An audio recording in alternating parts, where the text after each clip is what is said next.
Hello and welcome back to the Edge of the Box podcast, a podcast by WhoScored.com. I'm your host, Dan Bardell, joined by Jonathan Wilson, and we've got a new face this week, bedding in new signings in February. It's Ciarán McLoughlin from WhoScored, and Ciarán, I've already learned your surname quicker than I ever managed to learn Ben's. Welcome to the show, even though you're WhoScored. Welcome to the show. Thank you very much. Very glad to be here and glad to meet a Villa fan this week after last weekend's result. Oh, superb. No one told me that you were an Arsenal fan. Absolutely great stuff. I was about to say, Jonathan, nice to freshen it up with a new face, try and bed in the new signings. Anything that keeps Ben out the side's good by me. It's a very, very, very hard. You're a harsh taskmaster. You are. If I wasn't here, you'd say exactly the same thing about me if there was a different host for an episode.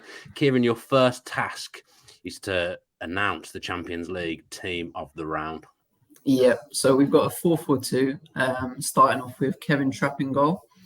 We've got back four Giovanni Di Lorenzo, Eder Militao, Kim Min-jae, and Marcel Hans-Stenberg. In midfield, we've got Hervin Lozano, Luka Modric, Hakan Calhanoglu, and then Vinicius Jr., and up front, Benzema and Victor Osimhen. Some tough ones to pronounce there on your maiden voyage into announcing teams. Jonathan, Champions League was back this week. I always think Champions League is my favourite form of football. It's just always good. Yeah, the knockout stage of the Champions League. I mean, there's so much wrong with football and the way it's funded and the people who own clubs.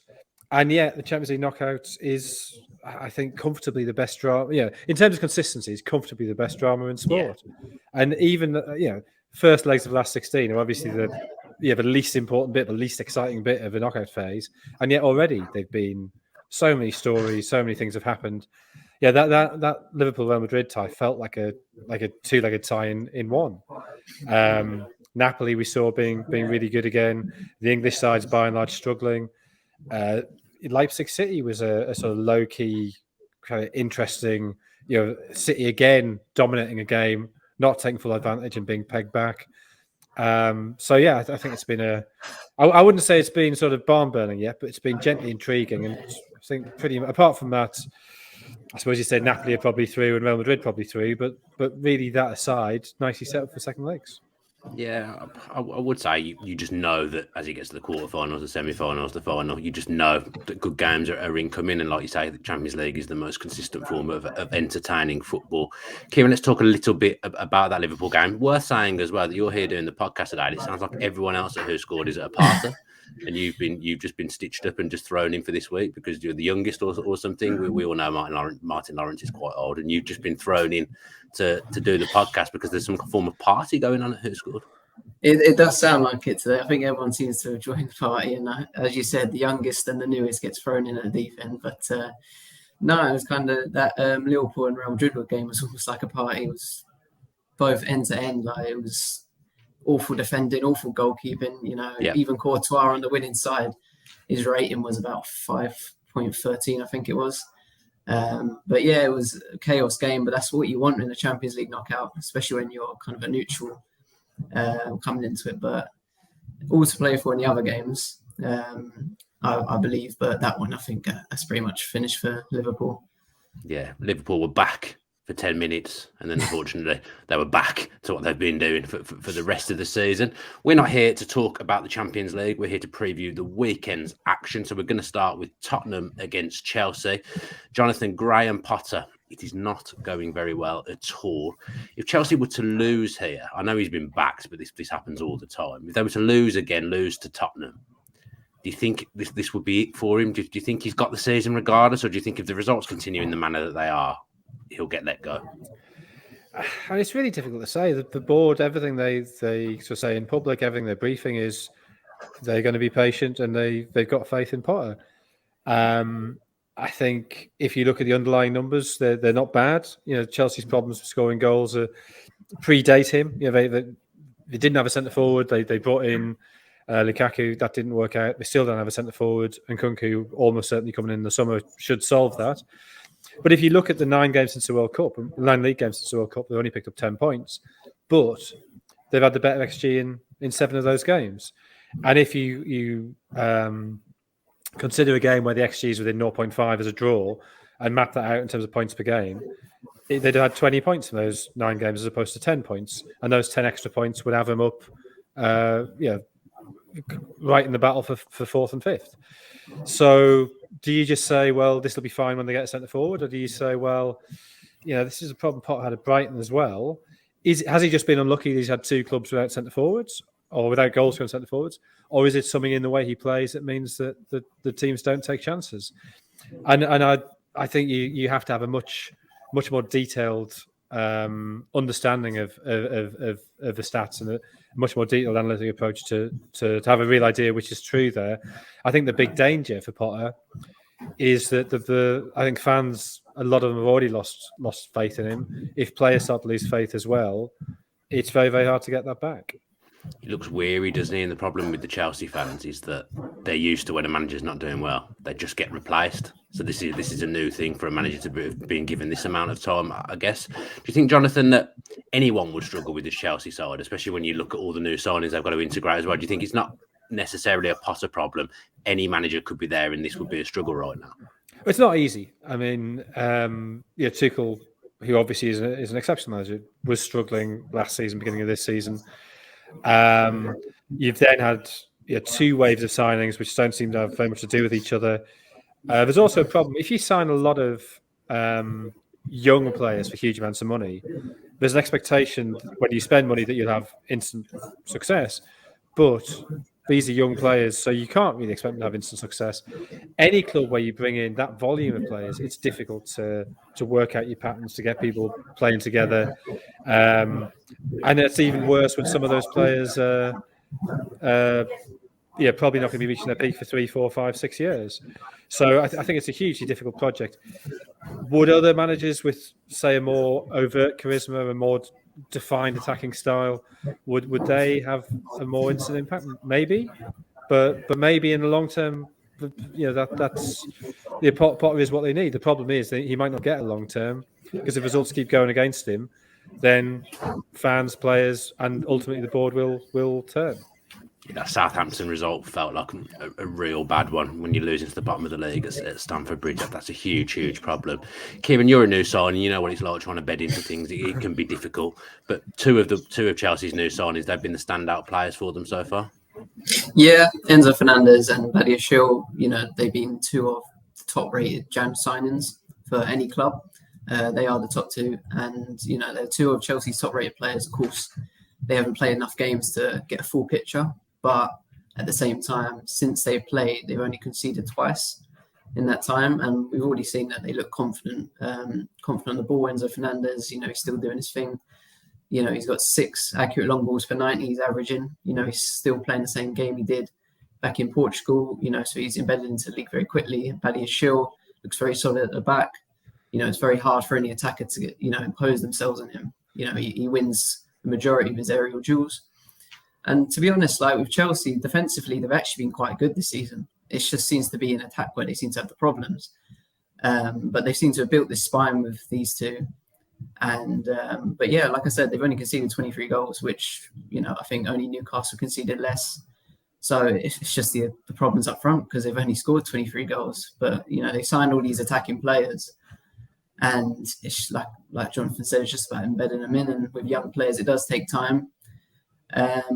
But yeah, I think Graham Potter should be given time. I think he is a good manager. I do personally think this job might have been too soon for him. Coming from Brighton, but he's got the technical quality, so I think he can turn it around. I was surprised to learn that, actually. I didn't realise Chelsea had the second best defensive record in the league, Jonathan. That completely escaped me. But like you say, is Potter maybe trying to build a platform at that end and then try and work it from there, get the defence sorted, and then we'll work on the attack later? Because if he's trying to do that, he has got the defence sorted, but the attack is not sorted at all. Well, I mean, that's how it was at Brighton, isn't it? The defensively, they're very sound. And to an extent, he'd inherited a very sound defence from Chris Hughton. I think his way of defending is slightly different. I think he's a much more pressing-oriented coach than Hughton was. But at Brighton, the problem was scoring goals. Now, when you spend 600 million quid over a year, you would think you would have enough to score goals, but they don't have a centre forward yet. the fact that Nkunku has been lined up suggests they're aware of that as an issue.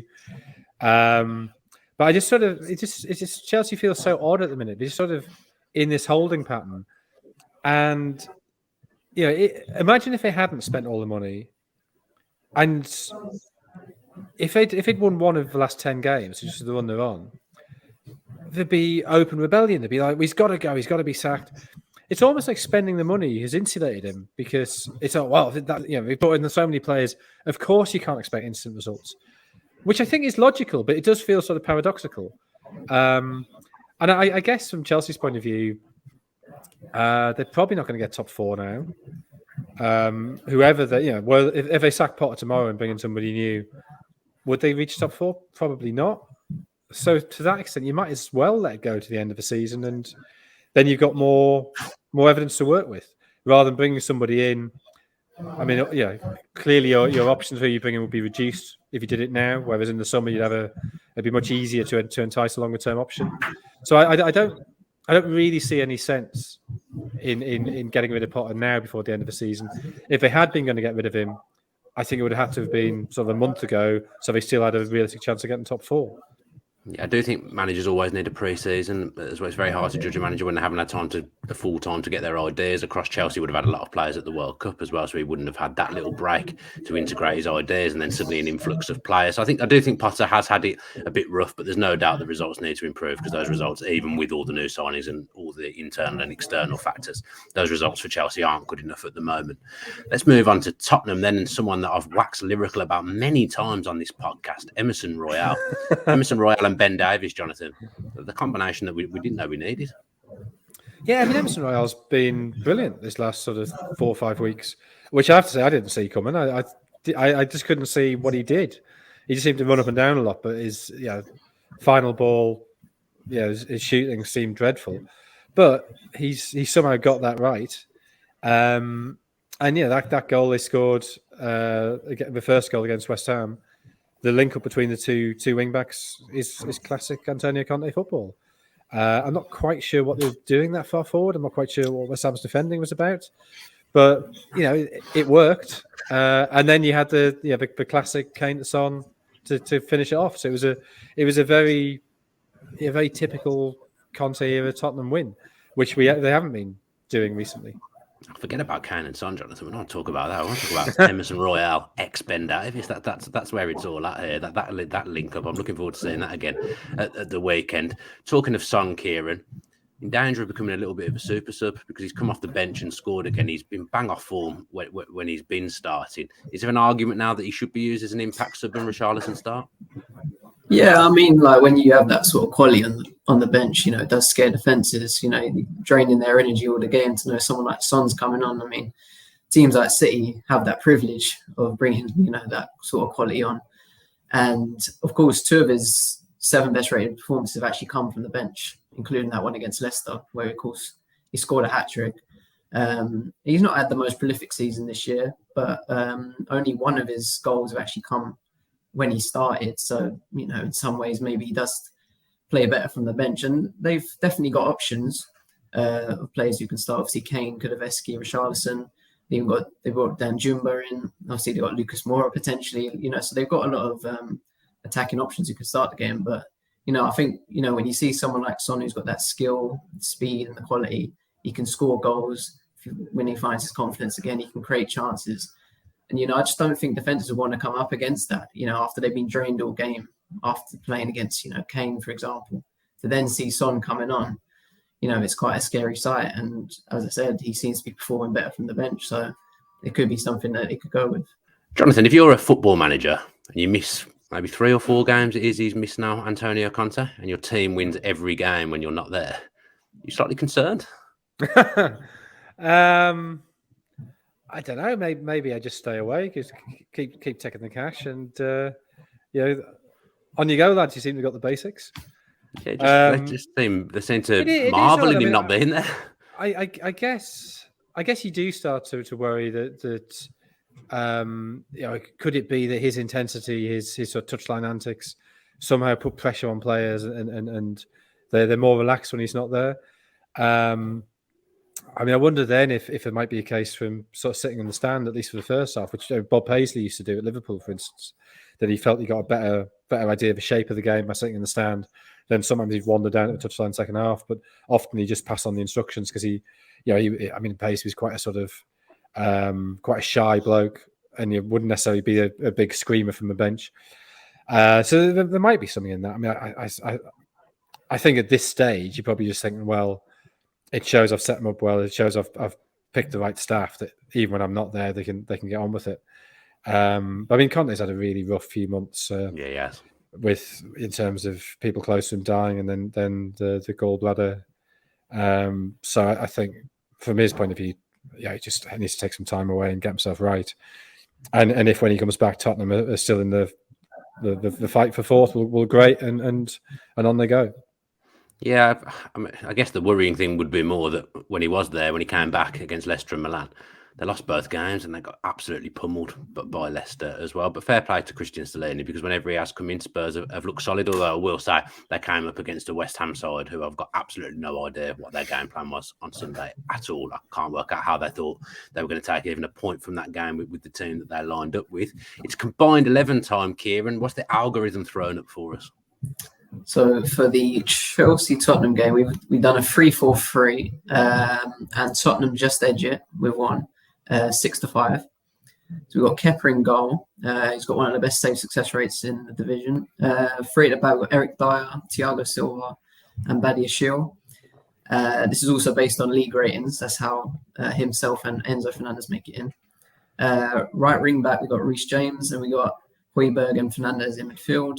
Left wing back, Perisic, and then up top, Kulusevski, Kane, and Son. Okay. I mean, Emerson Royale's not in there, so that's absolute class.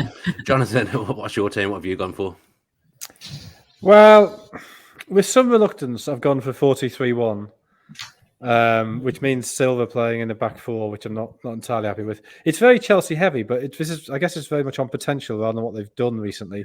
Yeah. So Kepa, James, Silva, Thiago Silva, Badiashile, Chilwell. So all Chelsea so far.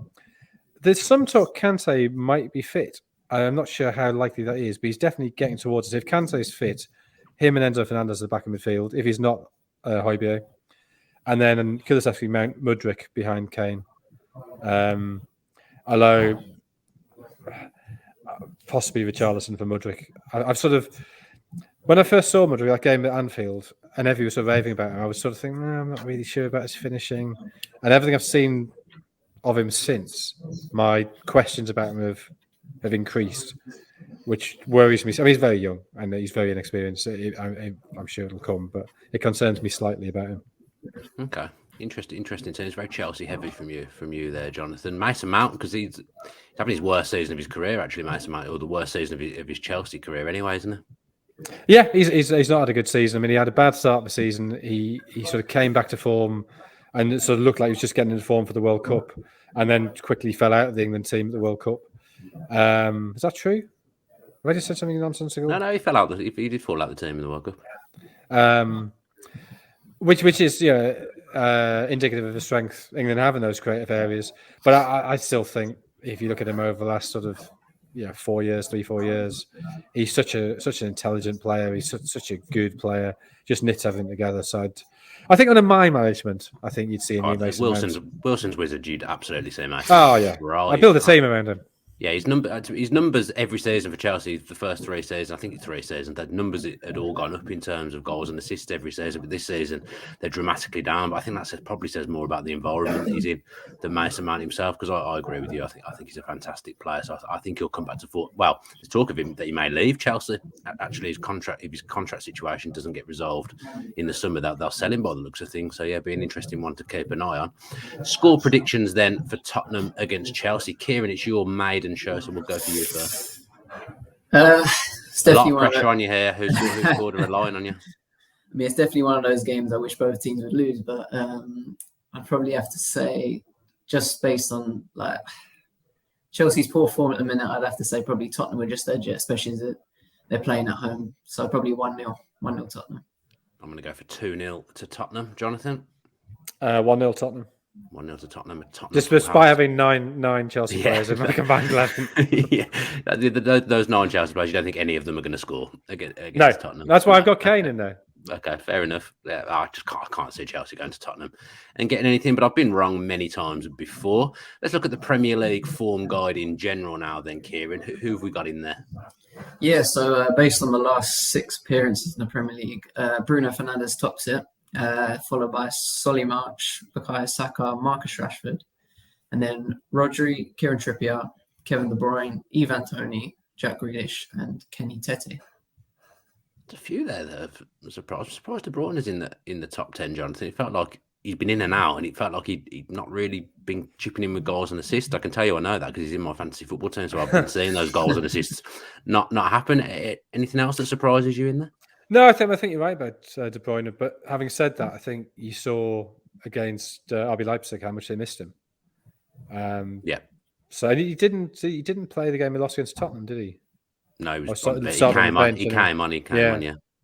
So I get he's probably one of those players that our expectations of him are so high that he can still play well, but not quite be those heights. And so you think he's playing poorly, and he's actually just he's still doing well, just poorly by his standards. Kenny Tete, I think has been really good recently. So as I was saying before, I think the algorithm is a marvelous thing, and it's another one that's got right. I watched the Fulham game. I can't remember which one it was, and Kenny Tete was absolutely unbelievable at right back. Yeah, he had one of the games of his life, one of the best performances I've seen this season. I just can't remember who on earth it was against. He was absolutely brilliant. A cross between Cafu and Emerson Royale, really, two of the best right backs that the world's ever seen. He was so good that day. Yeah, De Bruyne in and out. He played against Aston Villa, which of course I was absolutely chuffed to see, and I think he played quite well in that game. Fernandes top. He's not going under the radar, Fernandes, Jonathan, but he's quite. Well, I suppose I was about to say he's quietly going about his business, which is going under the radar. That's exactly what that is. But he's having an impact on the game. It's quite weird because he's playing this kind of hybrid role on the right hand side, slashes a number 10 sometimes, and Sancho's been coming on and playing number 10. He probably doesn't like it, but it seems to be working quite well. Yeah, I mean, I'm not a fan of him out wide. I think he's better through the middle. But especially with Eriksen not there, he is the player they need to knit everything together. So he has a key role, and the fact that they've got when they have Sancho and Rashford both there, they've got the width, they've got the pace for him to hit with 3 balls. But United need him to be playing well at the minute, and he is. Yeah, and you won't believe this. I don't know whether you've looked at the script or not, Jonathan. But there's a Wilson's Wizard segment here. Yeah, I've seen that. I kind of I'm delighted by this. I'll let Ciarán explain why we're asking that, because I don't actually know the reasoning. Because why would you have to choose between Fernandes and Rashford? What's the relevance? They're just that they're both Manchester United. Well, this was Ben. So come on, Ben. This is Ben's. Dropping his poison into our podcast when he's not here. But I think because obviously we come into the final. Man United are the top-rated team over the last 6 games, in terms of form. So they're coming in great form for the final. Bruno Fernandes and Marcus Rashford are both in that top 4 for form guide. I guess maybe when Bruno's been floating on the right side, Rashford can potentially play there, I guess. Maybe that's the reason behind this segment. You wouldn't want either on the right. I personally wouldn't, but Yeah. I will say I'm surprised Marcus Rashford's not number 1 of the form guide, because he scores every week, and knowing how that algorithm works. Well, actually, I don't know how the algorithm works, but assuming how the algorithm works, I would have thought that would have just catapulted him to number 1, in all honesty, Rashford, because he's scoring every week. He's the form player in Europe at the moment. I'll ask the question because Ben wants it asked, Jonathan. Wilson's Wizards, they've got a choice between Bruno Fernandes and Marcus Rashford. Who are they signing? I don't know what the rest of my squad is. I knew you were going to say something along those lines. I can't help on this one. Let's say you've got Emerson Royale. You've got Emerson Royale. Well, it doesn't matter, does it? Who's got the lower salary? I'll just take them. You've got Ben Davies on the left as well. Those two are going to come. I think. Okay, let's imagine this is some kind of IPL auction thing. This is my first pick. I haven't got any other squad. Which would I go for first?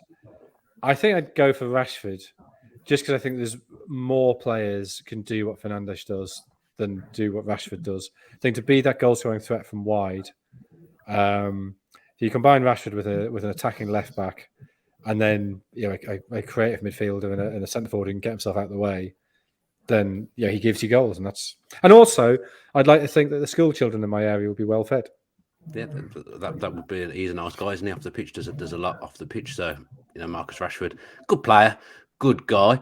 I think what you were trying to say there, Jonathan, when you led into that segment, was that you were pretending you're doing a fantasy football draft, because I know how much you love fantasy football. I think that was what you wanted to say there at the start. How's your team doing? Please tell me. I'm so interested. Oh, I'm horrendous, considering I get paid to talk about football. If anyone saw my overall points tally this season, I did the official fantasy football podcast last season, and I was like, oh right, this might be a nice one to have every now and again. I don't even qualify for it. I haven't got enough points, so I can't do it. I wouldn't be able to do it now. It's an absolute disgrace. I'm having an awful season.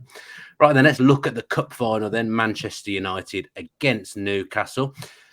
Ciarán, Newcastle have been great all season, and still, they'd taken this league position where they are in a cup final if they were offered it at the start of the season. But just as the cup finals come on the horizon, things seem to have turned against them a little bit. They've got players with injuries who've been missing, players who've been suspended.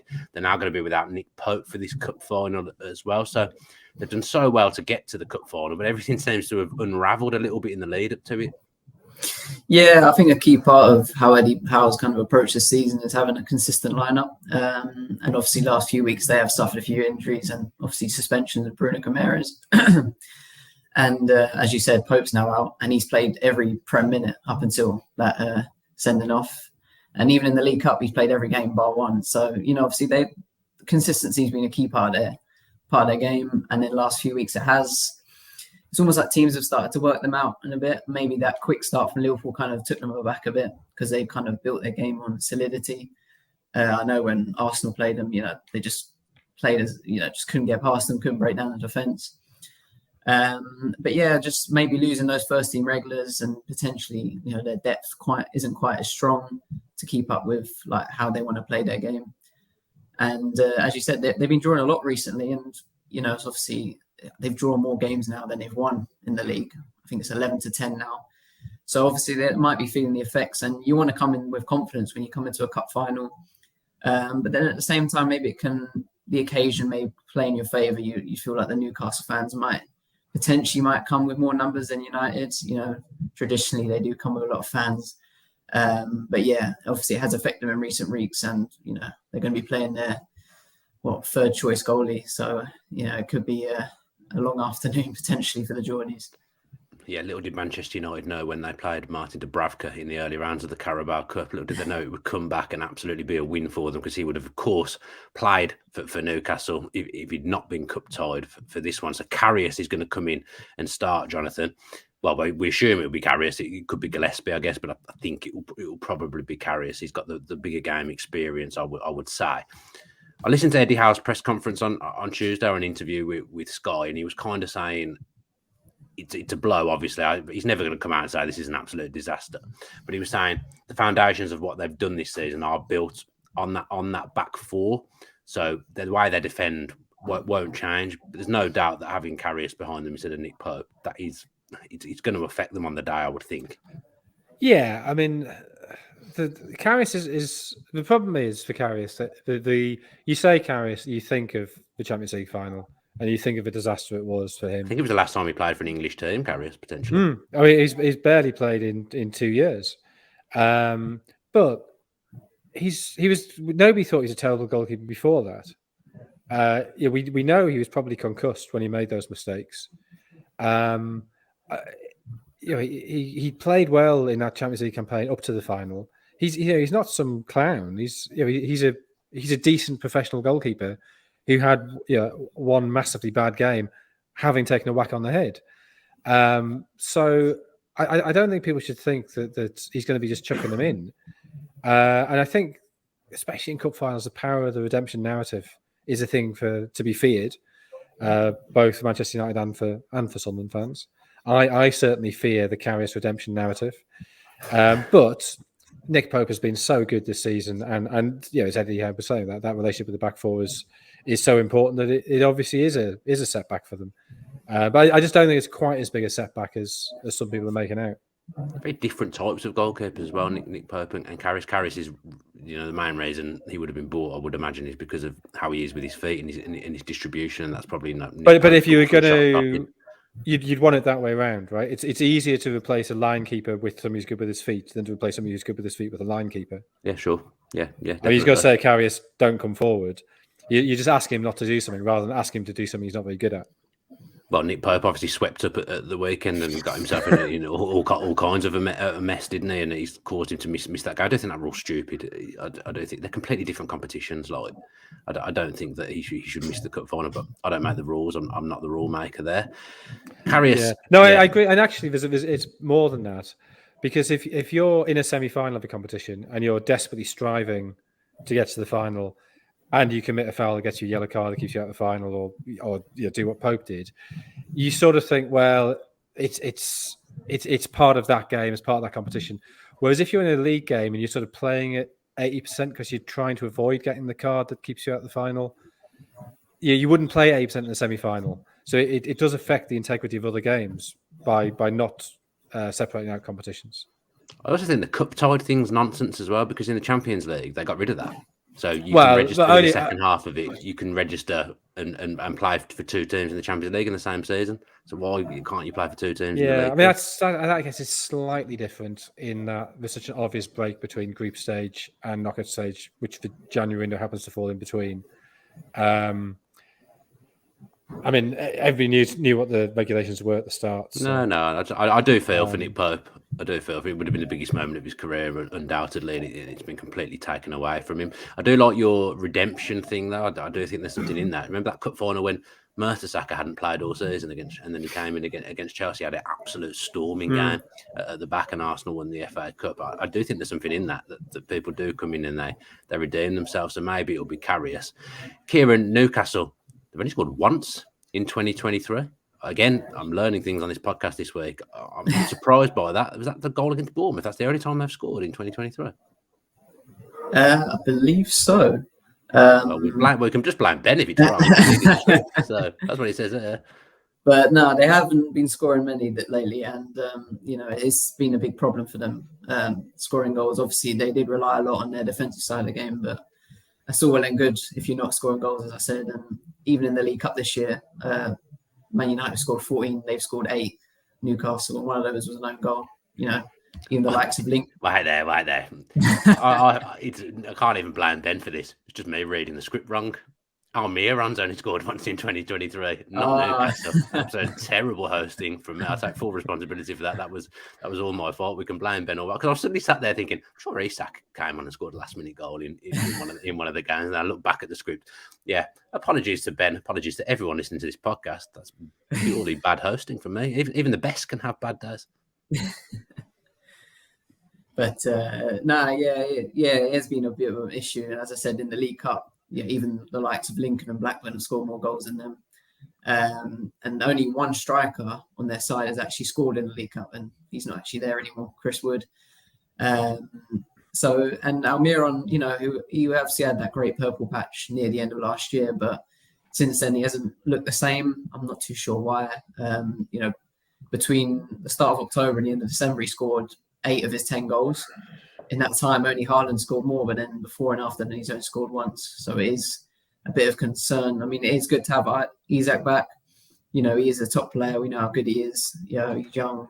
He's fast. He knows how to find the back of the net. But the goals have dried up, and they're starting to let in goals, which is the biggest issue. I think they've conceded in their last 3 league games after keeping 6 clean sheets in a row in the league. So it is a bit of a problem. Yeah, I mean, 2 of the best signings of the last 18 months in the Premier League or in the world as an entirety have been Bruno Guimaraes and Casemiro. You've got some stats there, Ciarán, for head-to-head for the 2 of them. So Casemiro actually comes up on top when it comes to most things on this side. In fact, he actually comes up on top when it comes to assists. He's got 5 to Guimaraes' 3, although Guimaraes has scored more goals, 3 to 2, which you'd expect, being slightly more attacking midfield, you'd say. But surprisingly, they've both got the same amount of key passes per 90, which is at 1.2. And then from there, Casemiro does lead the way in both passes per 90, tackles per 90, and interceptions per 90, which I suppose you would expect as the more defensive-minded midfielder. But I do find it quite interesting that in some more of the attacking areas, Casemiro does seem to lead the way there, when Gomes is meant to be the more attacking midfielder. Yeah, I think Casemiro's got a few offset pieces, hasn't he? He's come up for corners and free kicks and scored a few goals. But there's no doubt that those two players, Jonathan, they're absolutely key to what both sides do. They both missed games through suspension recently. It would have been a poorer final without those two playing. Oh, yeah, definitely. And I think one of the reasons that Newcastle have been conceding goals recently is Gomes not being there, that he helps them hold the ball better. He just gives them that solidity at the back of midfield. I know he's a different type of player to Casemiro, but I think his role is not merely creative. I think he does help them defensively as well. And in terms of Casemiro getting more assists, he's just got better, quicker players to hit with forward passes as well. If you're playing to Rashford and Sancho, it's different to Almiron and Joelinton or Saint-Maximin or whoever's playing on the left for Newcastle. So it's just the way the teams play. United score more goals, so Casemiro gets more assists. I don't think that's necessarily something to downgrade Gomes on. But yeah, it's good that both of them are free of suspension, and their battle in the middle of midfield will be key. And Ciarán, I mean, Manchester United have rotated heavily in the Cups, as you'd expect. So it seems that different fullbacks have played for Manchester United in the League Cup compared to the Premier League. But you'd imagine they're going to go full strength for this Cup final. You would imagine so. They haven't won a trophy since under Jose Mourinho. I mean, they've got a great chance to win potentially multiple trophies this year. They are still competing on four fronts, but this is a great opportunity for Ten Hag to get off to a great start after only a couple of months in the job. But yeah, as you said, they have been sticking with Wan-Bissaka and Malacia for the most part in the League Cup, and they do make up the top six for League Cup ratings for Man United for those who have played 200 plus minutes. But when it does come to a final, you do want to play your best, and Darlow and Shaw do rank as two of the top players for Man United this season in the league. But Wan-Bissaka did play well when he did fill in for Darlow. And maybe the argument's there to blame. He might be the slightly more attack-minded fullback. And as I said, when Darlow was injured, he actually performed to quite a credible level, which many people may have been surprised about. Many would have potentially not even seen him in the Man United shirt this season. So it would be good if he could potentially start. But as you said, it's a final, great opportunity to win a first trophy. So, you would expect him for Ten Hag to go full strength, from throughout the pitch. Yeah, I'm really, really looking forward to this game on Sunday. I think it's going to be a real spectacle, Jonathan. It's one of those ones where whoever wins it, you feel like it gives that new regime lift off. Yeah, I mean, I think there's been times when United maybe have been slightly sniffy about the League Cup, but they're in no position to be, say, Manchester United. They're in no position to take that attitude at the minute. You've obviously got the Barcelona game tonight, which is huge for them, and that could have repercussions. But they're desperate for a trophy just to get things going. Newcastle haven't won anything since 1955, so that's a long time. Yeah, I mean, there was a little smile on your face as you said that. It's just interesting. It's longer ago than 1973. It's not good, is it, when you 1973 is the most recent the team in the area has won something. I can't even say anything. Villa haven't won anything since 1996, and bloody Birmingham have won a trophy more recently than Villa, which is an absolute disgrace. Well, I've got two Newcastle supporting mates coming down on Saturday to stay over, so thankfully they're going straight home after the game, so I don't have to put up with. I was going to say that was a mistake potentially if they were coming back afterwards. I'm just too good. I'm just too nice a person.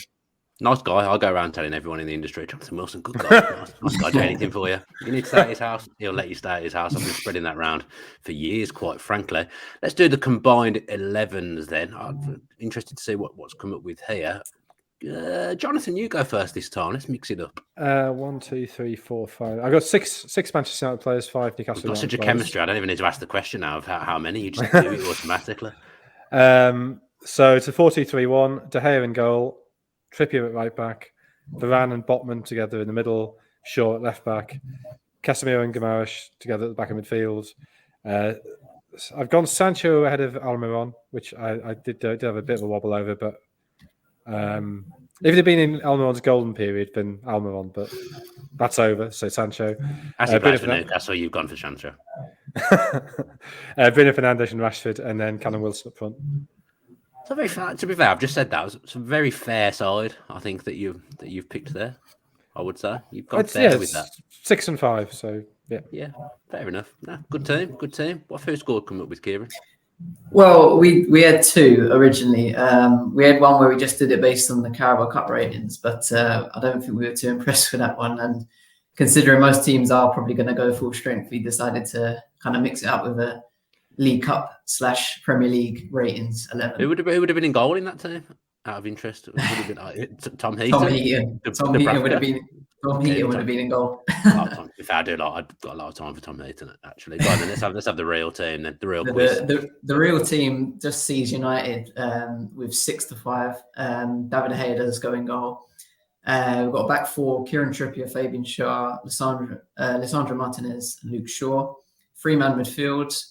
We've got both Brunos and Casemiro, and then front three of Miguel Almiron, Marcus Rashford, and Joe Linton.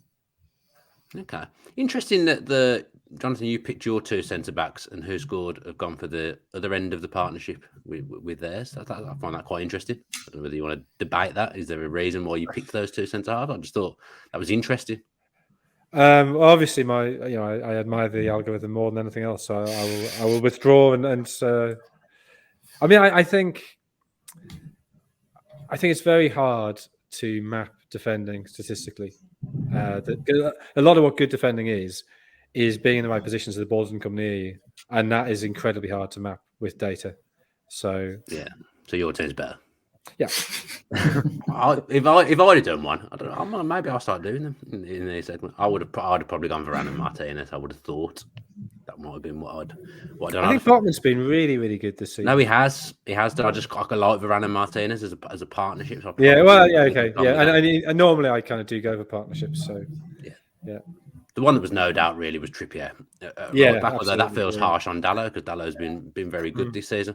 Fair play. Like I say, this is going to be a good final. Two teams that are on an upward trajectory at the moment, which I think feels a little bit rare at times with cup finals. You feel like both these teams generally are on an up. After rotten spells in the last 5-6 years. So yeah, this will be a really good cup final at the weekend.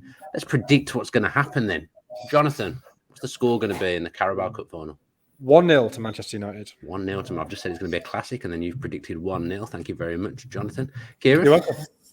I think Man United might just edge it 2-1. 2-1. I was going to go for 2-1. I'm going to go for Newcastle to go 1-0 up, but Manchester United to win the cup on 2-1. Marcus Rashford will score the winner because he scores every single week at the moment. Let's finish then with the Just a Minute segment. A lot of pressure on you here, Ciarán. This isn't easy to just do a Just a Minute segment, I wouldn't say, but luckily for you, Jonathan's going first. I mean, Champions League chasing Fulham against relegation threatened Wolves, Jonathan. Yeah, since the World Cup, Fulham have played 9 games, won 6 of them, drawn 1, so 19 points. That includes, what does that say in my notes? The fortunate win. I couldn't read the words over there. For fortunate win at Brighton. See, this is how you do it, Just a Minute section. It should be as slick as this. You should spend a minute trying to read a word and then get interrupted by the host. They're 6, only 4 points behind Spurs, so could really put pressure on with a win here. Wolves, Selek and Lopetegui in the league has won 5, drawn 3, lost 4. But they lost to Bournemouth last game, so there has been an improvement, but perhaps not quite as much as they would like. They're still 15th, so only 3 points above the relegation zone, so not out of trouble at all. It was goalless at Molineux early in the season. I think it'll be tight again. Kenny and Cabano out for Fulham. Doubt of a Mitrovic, which is huge for them because they've only lost 26% of games when he's played, 44% when he hasn't. Kladzic, Hwang and Bibgar Traore all out for Wolves. But I think Fulham will just have the edge. And so I think they will win 1-0. 1-0 to Fulham. Ciarán? I think 1-0 to Fulham. And I'm going to go for 2-0 to Fulham. Ciarán, you've got Everton against Aston Villa. The honour of talking about Aston Villa. Yeah, so Everton returned to win aways after the Merseyside derby defeat with 1-0 win over Leeds. They've now won both their home games since Sean Dyche took charge, including the first game in charge against Arsenal. Prior to his arrival, they had only won 2 home games all season in the league, and they're now 1 point clear of the relegation zone. Villa, despite taking the lead twice last Saturday, they lost 4-2 to 2 stoppage time goals to Arsenal. This now means they've lost 3 games in a row for the first time this season. Their longest winless run this season has been 4 games, which was 2 draws followed by 2 losses. So, and if they don't win here, it will match that. They've won only 3 times away from home, but all of those have come under Unai Emery, which is the one positive. In the last 7 games between these sides, Villa are actually unbeaten, and they've won the last 3 times. But considering how solid they look at home under Sean Dyche and Villa's form, I'm going to go with a 1-1 draw. Jonathan? Also 1-1. I'm going to have to go for a Villa win. Villa need a win. 2-1 to Villa, I will say. Villa have won the last 2 years at Goodison Park, so hopefully that continues. Yes, Jonathan, West Ham Forest, the Marlon Harewood derby. Off we go. West Ham, I think it's slightly gone under the radar as far as relegation threats concerned. They're 3rd bottom. They had looked like they improved. They had that win against Everton. They got draws against Newcastle and Chelsea, which seemed like decent results. But then they're absolutely awful in the defeated Spurs. That was sort of the worst of David Moyes' football, which obviously I saw an awful lot of at Sunderland. In the last 11 games, they've only won 1 and drawn 3. So they're in big trouble. Forest, exactly the opposite, up to 14th now, 5 points clear of the relegation zone, which, considering how poor their start was, is some achievement. Their away form is bad, though. They've got the worst away form in the league, just 6 points taken from 11 games. But generally, they are improving. Last 7 games have yielded 12 points for them. They won the equivalent fixture 1-0 at the City ground, although West Ham were pretty unlucky in that one. Cornet out, Zuma, Lucas Paquetá doubts for West Ham, while Forest have 11 players either out or doubtful. And I think their away form might just overwhelm them, so West Ham to win 1-0. I'm going to go 2-0 Forest. That's a big one there. Ciarán? I'm going to go 1-1. 1-1. Something different there for each of us. Leicester v Arsenal then, Ciarán. The Paul Dickov derby. So Leicester, after winning 2 games in a row where they scored 4 goals, they ended up losing 3-0 last weekend away to Man United. They've won 4 times at home this season, and only 3 of them have actually come in the league, one of which was in the Carabao Cup. And in terms of home points, they've actually only Southampton have accumulated fewer points than them, than their 12 that they've accumulated at home. So worrying times on home soil. But Arsenal, they ended a 4-game winless run in all competitions, beating Aston Villa last weekend. 2 late goals in stoppage time, alongside City drawing to Forest, meant they returned to the top of the Premier League. And they actually have the best away record in the league with 28 points. The next best is City with 21. And this fixture does generally produce quite a few goals. So I'm going to go with a 3-1 win for Arsenal. I was going to go 3-1, so I'll just stick with it. I'm going to go 3-1 to Arsenal. Jonathan? 2-1 to Arsenal. 2-1 to Arsenal. Jonathan, you've got Leeds v Southampton. Could have been a tasty one with Jesse Marsh going back, but he didn't get the job, so it's not him. Leeds v Southampton. The Rod Wallace derby, if you will. I really couldn't think of anyone, and you've done well for me. Battle of the bottom 2, both obviously in deep trouble. Leeds, I think, before Christmas, you sort of thought they've either got to back Jesse Marsh or sack him, and unfortunately they ended up doing both, spending money for him in January and then getting rid of him. So Javi Gracia's come in, and he's got a lot of players who he may not necessarily have wanted. He was the longest serving Watford manager under the Pozzos, which is an achievement of not to be scoffed. Yeah. So I think he's a sensible signing for them, but they really do need a turnaround quickly. 2 wins in the last 20 in the league, and they're 2 points from safety. Southampton a point further behind, but they did get that surprising win at Chelsea in their first game under Ruben Selles, who's still obviously angling for that job.